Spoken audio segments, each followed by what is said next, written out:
Oh ma chérie, tu ne dors pas? J'arrive pas à dormir. Raconte-moi une histoire.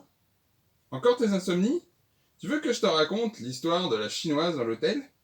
On l'appelle l'histoire qui chante parce que c'est une fille qu'on tenait. Papa!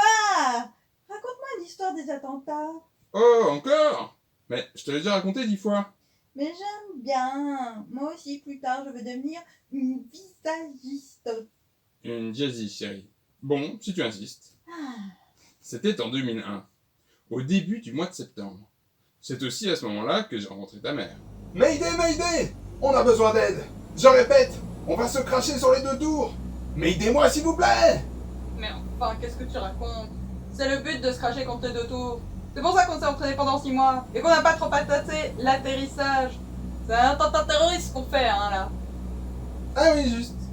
On se prend un peu au jeu avec tous ces gadgets, hein? Et ça fait longtemps que t'es dans le terrorisme? Bof, je débute. Avant, j'étais femme à barbe dans un cirque.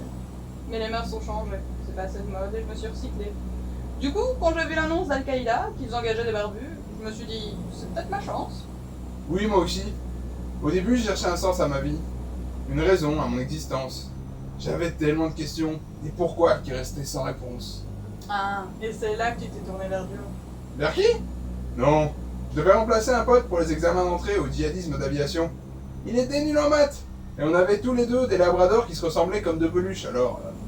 Bon, en attendant, la mission est un franc succès. L'équipage est terrorisé et le personnel de copine coincé dans les toilettes. Et les pilotes? Ben, c'est nous les pilotes. Non, mais les vrais. Ceux qui ont fait décoller l'appareil. Ah, eux, j'espère qu'ils savent planer parce que j'ai oublié de les équiper de parachutes quand je les ai balancés par-dessus bord. Et donc là, on fonce au Wall Street Journal. Oui, les deux tours du World Trade Center, quoi. Et après? Comment ça? Ben, après le crash. On rentre chacun chez soi ou il y a un truc de prévu? T'as suivi le briefing ce matin? C'est le paradis et les 1000 vierges, là.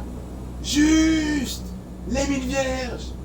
D'ailleurs, je sais pas où je vais bien pouvoir les caser, tout ça. T'inquiète pas, là où tu vas, tu devrais pas manquer de place. D'ailleurs, prépare ton visa, la cible est en vue. Ok, je vais juste prévenir les passagers pour les rassurer. Oyez, oyez, sergent! Je vous informe que nous arrivons à destination. J'espère que vous avez fait bon voyage. Je tiens à préciser à la dame qui est assise côté hublot, au niveau de l'aile gauche, que le commandant de bord serait ravi de lui offrir un verre. Ou plutôt un bon repas pour ne pas aggraver son incontinence. Et c'est ainsi que maman accepta la demande de papa et qu'il fit encore beaucoup de beaux voyages. En Irak, à Bruxelles, Paris, en Syrie. Et c'est dans un hammam libanais que 9 mois plus